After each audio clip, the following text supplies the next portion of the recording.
ភើបចិន្តាយល់ភក្ត្រាស្រីគ្រាស្រស់ចរណៃលើកដៃសំពះអូនអ្នកនាំភ្ញៀវរស់រារាំងតាក់មានភ្ញៀវច្រើនអ្នក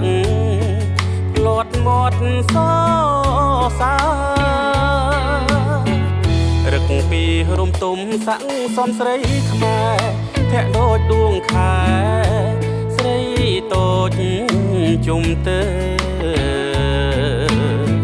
ឆងចិត្តបរោះតាមគុណអួចមើលអូនមិនអើពើ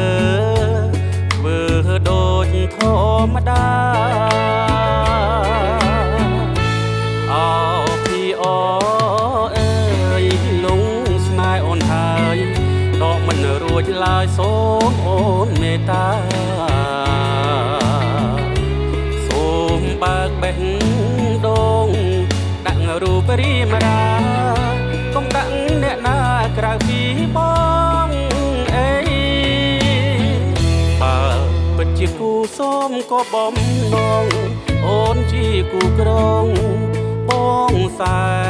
នសុខក្រៃចង់ជួបរងយកបងព្រួយបងភ័យក្រែងអ្នកដទៃគេបេះយកបាន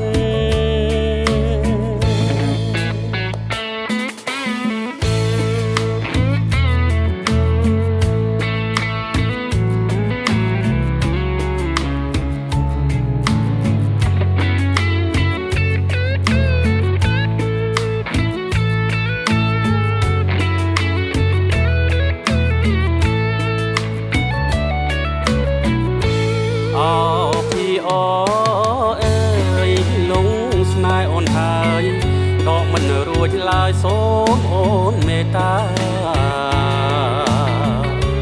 សូមបើកបេះដូងដាក់រូបរីមរាកុំដាក់អ្នកណាក្រៅពីបងអីបើពិតជាគូសូមក៏បំណងអូនជាគូក្រងបងសែនសុខក្រៃចង់ជួបរងយកបងព្រួយបងភ័យក្រែងអ្នកដទៃគេបេះយកបាន